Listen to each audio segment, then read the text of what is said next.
Tinatakpan po niya ng ibibig ko. Hindi po ako makasigaw. Sunod-sunod kamakailan ang mga insidente ng panggagahasa o rape. Inabot ko yung pamangkin niya, tsaka yung anak ko nakahiga. Tapos siya naman, parang kala mo inaayos yung short niya. Yun pala, tapos na pala. Yung anak ko to, tumayo mo po, mama, palitan mo yung short ko, basa. Tapos nung tanggalin ko yung short niya, malagkit, tapos kakaiba yung amoy. Hindi namin alam na mangyayari at gagawin niya yun dahil kapitbahay namin siya. Kalaro pa siya ng anak ko, pati ng anak niya. Sobrang po sa alak at sa droga po. Hindi mo alam ginagawa mo? Wala po ako sa sarili ko. Ang overwhelming na effect nito sa isang biktima ay shame, ayaw magpakita na may nangyari. Nandun yung takot nandun yung feelings na parang binababoy sila. Pagkatapos gahasain ay iuumpog ang ulo, sasaksakin na hindi makatao to, kademonyo itong ginagawa na to. Wala na nga bang kinatatakutan ang mga kriminal na gumagawa ng ganitong klase ng kahayupan?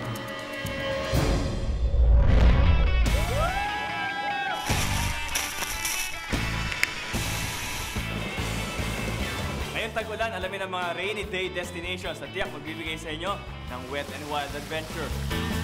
Pag summer adventure, parang typical beach trips. Unlike kapag rainy days, medyo mag-a-adjust ka. Pupunta tayo rin sa may kuweba, mag-spelunking tayo. Tawag nila rito ay Fountain of Youth at natagpuan ko na si Craig. Sa isang maliit na waterfall nasa underground.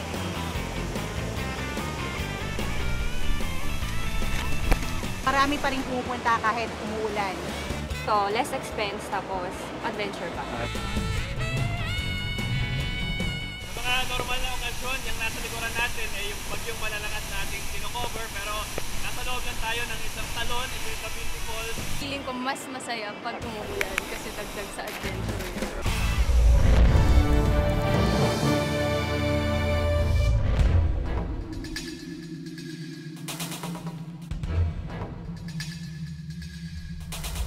Ang rape o panggagahasa ay isang karumal-dumal na krimen, karahasan sa mga kababaihan, seryosong problema sa ating lipunan. Lalo pat kumpara nung nakaraang taon, ngayong taon, tumaas daw ang bilang ng mga insidente nito. Ito ang istoryang binantayan ng ating kabrigadang si Victoria Tulad. Victoria, talaga nga bang dumami ang mga insidente this year? At alarming na ba ito? At anong factors ang pwedeng sabihin ng mga eksperto na dahilan nito? Jessica, mismo ang PNP na ang nagsabi na talagang nakakaalarma na ang bilang ng kaso ng panggagahasa sa ating bansa. Noong nakaraang taon pa lang, Jessica, umabot na raw sa 5,000 ang bilang ng mga kasong naiulat sa PNP. Pero ngayong taon, mula Enero hanggang Hunyo pa lang, nasa 4,000 na raw ang bilang na ito. Ang mas nakalulungkot pa, Jessica, nasa 1% lamang ang conviction rate. Kaya naman, ngayon ay may mga nananawagan na muling ibalik ang death penalty. At ngayon nga, Jessica, narito tayo sa may lethal injection chamber dito sa may New Bilibid Prison. Noong dekada 90, Jessica, matatandaan na nasa 6 na preso ang hinatulan ng death penalty. Victoria, medyo nakakapangilabot nga lang at nakakagalit din itong mga recent incidents ng rape, no? May baby na ni-rape, may bata, at meron pang isang dalaga na umuwi lang mula sa isang party, isang gabi, no? At yung manner ng panggahasa sa kanya, talagang hindi mo maintindihan anong klaseng hayop o anong klaseng mga nilalang ba itong nakakagawa ng ganitong krimen.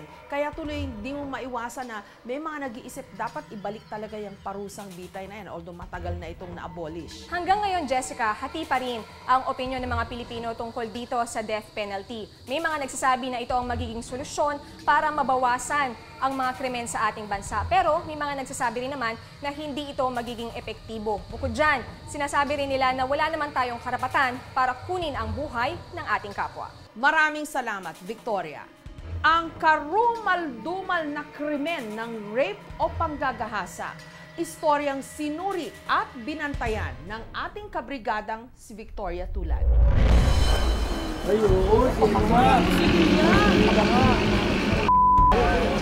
Buwan ng Enero nang mapabalita ang paghalay at pagpatay sa 6 na taong gulang na si Arlene Joy Balolo. Malamig na bangkay na nang matagpuan si Arlene sa isang parte ng Quirino Avenue sa Maynila noong January 20. Ang suspect, isang pedicab driver na kakilala rin daw ng pamilya ng bata.